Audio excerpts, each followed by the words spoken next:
Vidéo pour réagir à ce que j'ai pu entendre ces derniers jours sur l'événement qui a un peu bouleversé le monde. On savait depuis plusieurs mois que Nelson Mandela était malade et on a entendu au moment de sa mort des propos qui sont assez troublants.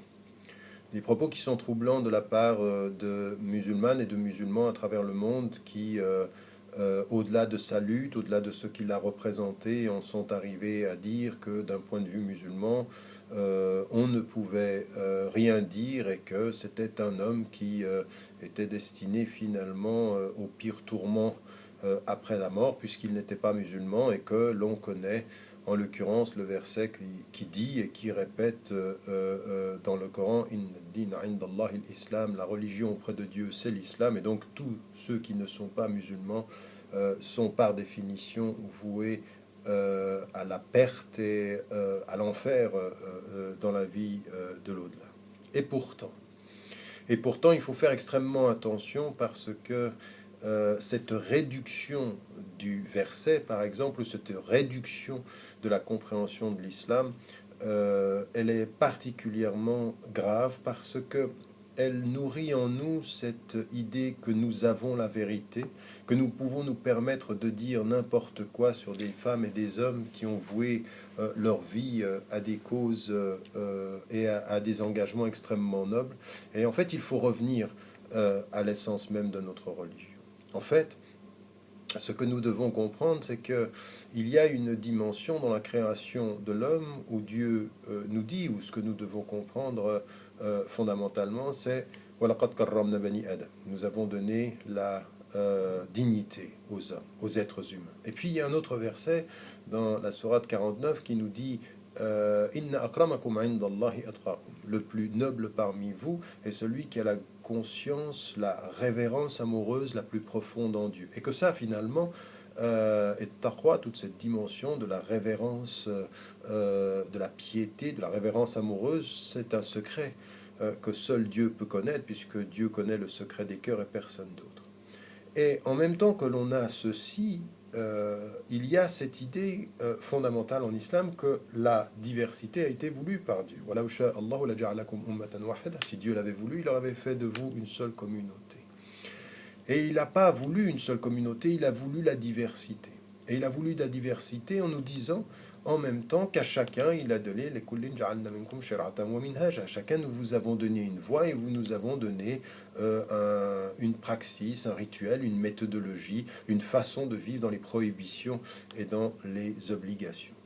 Une fois qu'on a cette image générale de l'islam et qu'on comprend que Dieu a voulu la diversité, qu'il a voulu en même temps dans cette diversité les voies différentes, que ce qui nous est demandé, fastabekul khayrat, c'est-à-dire soyez dans la compétition du bien, dans la diversité et non pas dans le conflit, et qu'en même temps il dit dans le secret de cette collectivité faite de diversité, eh bien il y a l'élection qui est dans la nature même de votre conscience du rapport, de la relation avec Dieu, de cet amour révérentiel du divin, eh bien, qu'est-ce que ça nous amène à dire?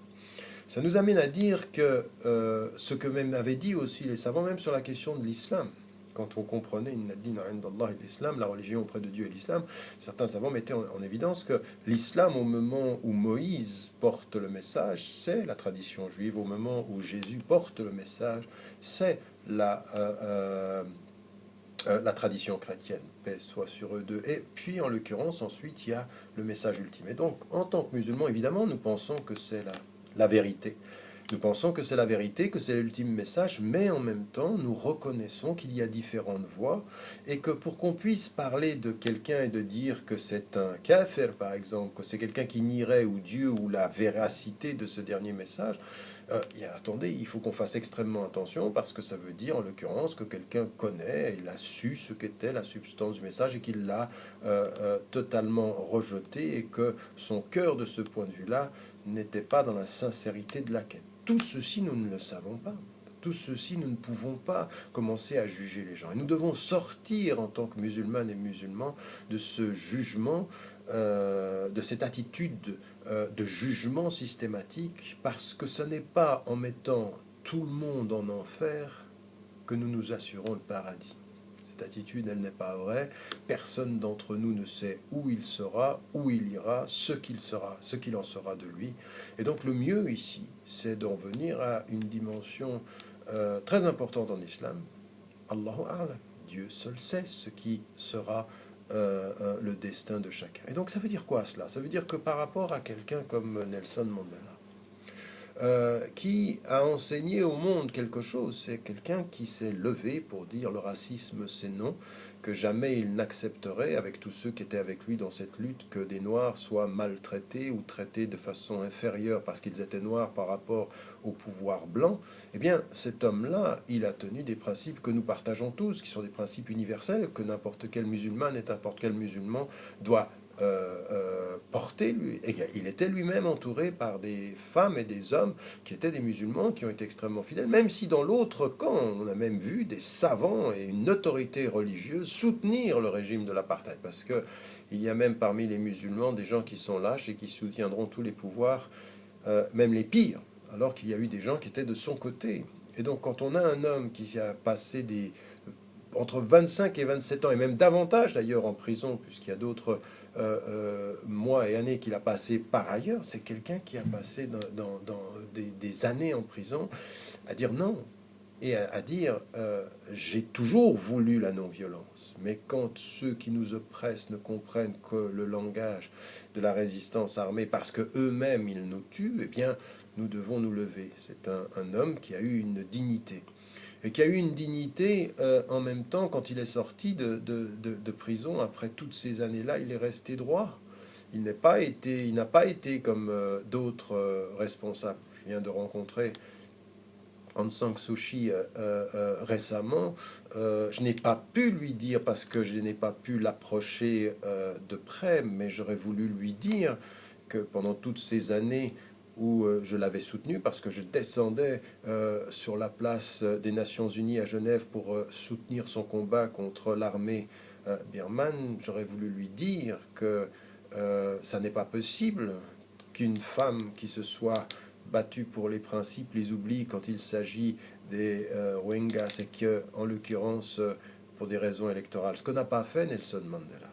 Donc il est resté droit et en plus de ceci, il s'est battu pour les causes du tiers-monde, il s'est battu pour les Palestiniens, il est allé jusqu'à dire au moment où il était à l'extérieur, au moment où il était président, que tant que les Palestiniens ne seront pas libérés du régime de la colonisation, eh bien l'Afrique du Sud n'aura jamais été complètement libérée. Et il comprenait parce qu'il savait que ceux qui ont soutenu le régime de l'apartheid, c'était des mêmes structures racistes qu'on peut trouver aujourd'hui en Israël et qui produisent la même politique.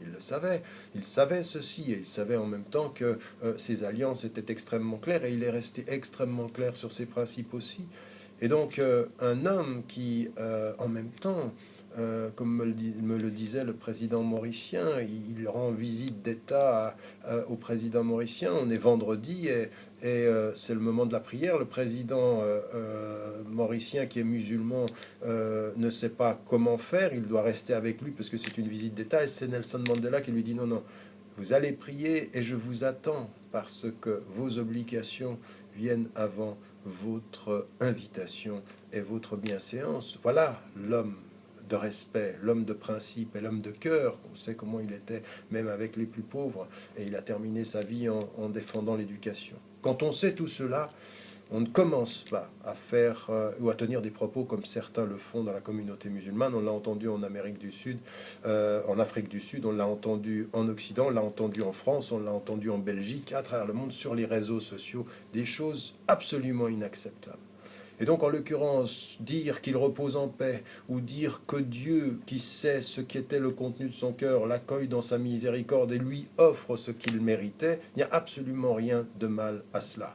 Et que islamiquement, c'est l'attitude de respect. Et si maintenant, une femme et un homme, musulmane ou musulman, en arrive à cette littéralité-là, de cette volonté de juger tous les autres en pensant que quand on a mis tout le monde en enfer, on s'est assuré le paradis, ben eux, il faut le dire, eh bien, s'il vous plaît, dans ces moments-là, par rapport à des êtres qui ont donné ce qu'ils ont donné, eh bien, la meilleure des choses que vous puissiez faire, si vous ne voulez rien dire, eh bien, taisez-vous.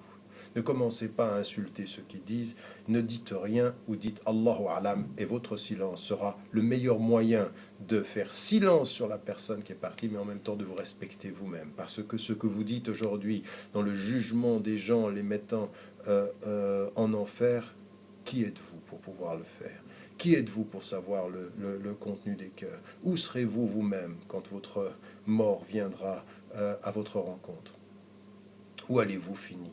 Alors quand on ne sait pas où l'on finit, on fait silence sur le chemin de ceux qui sont déjà partis. Voilà, je pense que c'est une attitude qui est une attitude sage, qu'il repose en paix, oui, et que Dieu, sachant le contenu des cœurs, sachant le secret de ce que nous ne savons pas, lui offre ce qu'il peut lui offrir selon ses mérites, car lui sait ce qu'il a mérité, et nous ne savons pas. Au-delà de ça, silence, Dieu est plus savant. Wallahu a'lam, wa a'la, wa ahkam. Et Dieu le plus savant, et le plus sage, et le plus élevé. Wassalamu alaikum wa rahmatullahi wa barakatuh.